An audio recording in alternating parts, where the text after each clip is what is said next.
আরে আমার গাড়ির মধ্যে এই হলুদ কে দিল? আরে আমার আর্জেন্ট মিটিং এ যাওয়া লাগবে, এখন আমি এই অপরিষ্কার গাড়ি কিভাবে নিয়ে যাব? আঙ্কেল, আমি আপনার গাড়িটা পরিষ্কার করে দিব।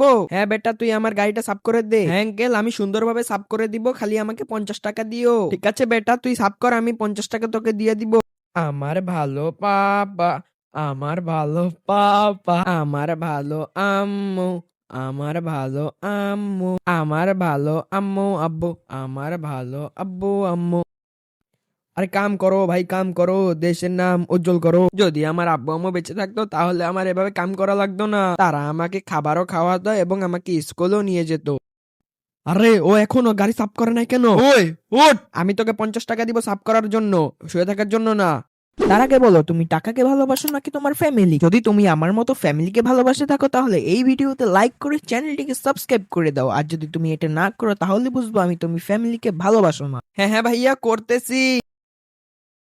আমার ভালো বাবা, আমার ভালো আম্মু।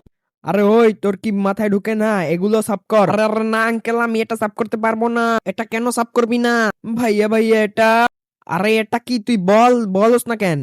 ভাইয়া ভাইয়া, এখানে মা বাবা লেখা, তার জন্য আমি এটা পরিষ্কার করতে পারবো না। আরে হ্যাঁ বেটা, এটা তো সত্যি সত্যি মাম্মি বাবা লেখা। ভাইয়া ভাইয়া, আমার আব্বু আম্মুর কথা অনেক মনে পড়তেছিল।